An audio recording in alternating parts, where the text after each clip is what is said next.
Well, with me now is John McTernan, Tony Blair's former Director of Political Operations, and we're joined from North London by the former Mayor of London, Ken Livingstone, who was recently appointed by Jeremy Corbyn co-chair of the party's Defence Review. Now, last night, Mr Livingstone stirred another row in the party when he accused Tony Blair of being responsible for the 7/7 attacks on London. Here's what he said in an argument on BBC's Question Time. This idea that you can absolve the people that killed those innocent Londoners by blaming it on Tony Blair is shameful. Well, you can, because... Blame it on the people who carried out the atrocity. Yes, and go and look what they put on their website. They did those killings because of our invasion of Iraq. Well, then just accept the propaganda of the terrorists then, Ken. No, they gave their lives. They said what they believed. They took Londoners' lives in protest against our invasion of Iraq. They used a line that they knew would divide. John McTernan, what is wrong with what Ken Livingstone said? It's inaccurate, it's nauseating. The fact is, those terrorists were training from 2001. They had links with the Bali bombers. Those people were intent on killing people somewhere in a bombing attack. It's nothing to do with Iraq. And for Ken Livingstone to dare to say that terrorists gave up their lives as if they were some kind of martyrs is appalling. Ken Livingstone? Well, we just go back to that period. I was Mayor of London, and when Tony Blair took the decision to intervene, he was told by the security services this increased the risk of a terrorist attack in Britain. We started work and we prepared for that. We did that 4 years of hard work to make certain we could minimise that. We managed to stop many terrorist attacks, but eventually these four got through. And the shocking thing about these four is they were born and brought up in Britain. One of them had a young family, but they were prepared to kill themselves in order to make this protest about our invasion of Iraq. And you go on the website that they left, that's exactly what they said. Yeah, gave their lives is the phrase you used, and that's a phrase often used about martyrdom. Do you think that was a mistake to use that phrase? No. I mean, they took their lives. That's a statement of fact. They were prepared to take their own lives. And, I mean, as I say, one young man leaving his family and his kids and never seeing them again because of the anger that our intervention stirred up. And we now know. I mean, for many years, I've believed Tony Blair was just, he believed what he said, that there were weapons of mass destruction and so on. But so much is now coming out of the inquiry, the Savile inquiry. Okay. And now this, a few weeks ago, the horrific account that he was told it was illegal. He was told it was illegal and destroyed the report. John McTernan. The problem with what Ken is saying is he said that they took their lives. They killed 52 people. They were terrorists who killed 52 people in London.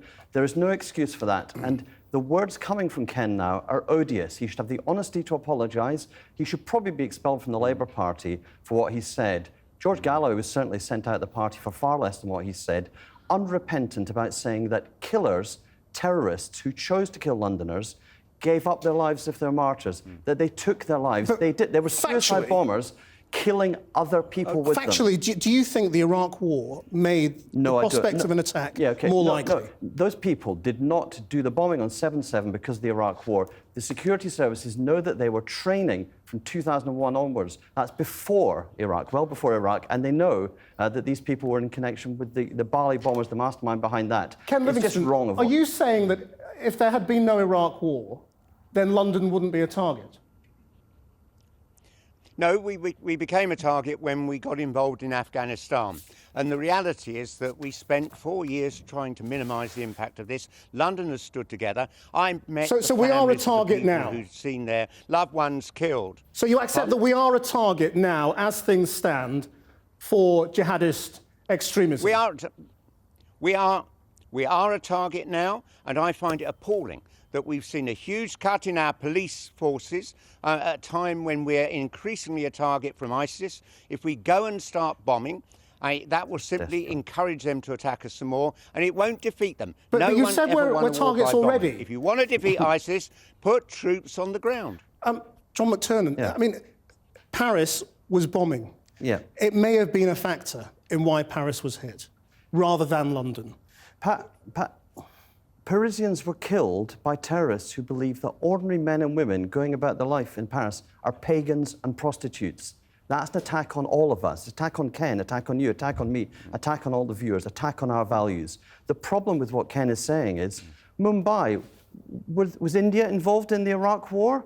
Mali, Sudan, all of the bombings and killings by jihadists. The danger of the kind of rhetoric that's being used by Ken is that you absolve the terrorists. They are killers. They are guilty. They did not need to kill a single person. They didn't need to kill anybody in Paris. They didn't need to kill people in Madrid.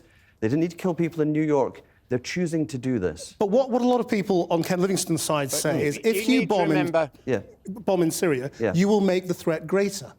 Well, you don't make the threat greater. The threat is there already. We are pagans and prostitutes in their eyes. We have to deal with them through force and through intelligence. Ken Livingstone, you wanted to come in.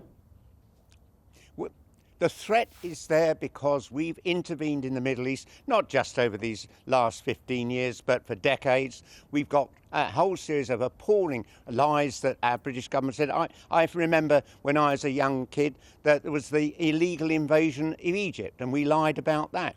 We have created a nightmare. We should not keep getting involved in the Middle East. We should let them manage their own affairs. But if we are going to defeat ISIS, it can't just be by bombing. You've got to have troops on the ground. And I know we're going to mostly see Londoners killed here because of ISIS and their attack.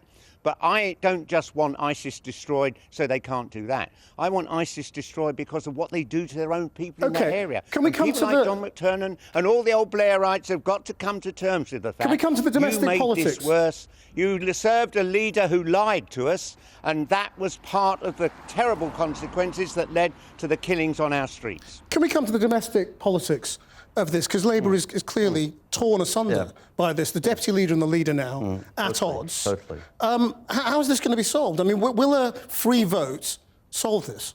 A free vote is an abnegation of responsibility. You either take a decision to go to war or not to go to war. What Jeremy tried to do with the shadow cabinet was to bounce them. They should refuse to be bounced. He's tried to humiliate Hilary Benn. He should refuse to be humiliated. The shadow cabinet on Monday have to say to Corbyn that there should be a whipped vote in favour of air strikes on Syria, and that he should be forced to either follow the whip of the Labour Party or break it. Ken Livingstone, if a majority of the shadow cabinet want a whipped vote in favour of military action, should Jeremy Corbyn bow to democracy? No, because it isn't a democracy.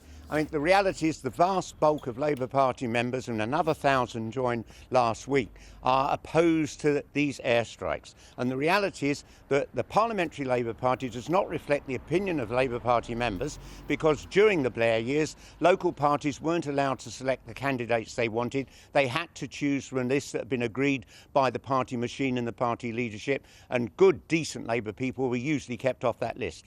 Ken Livingstone, John McTernan, thank you both for coming in.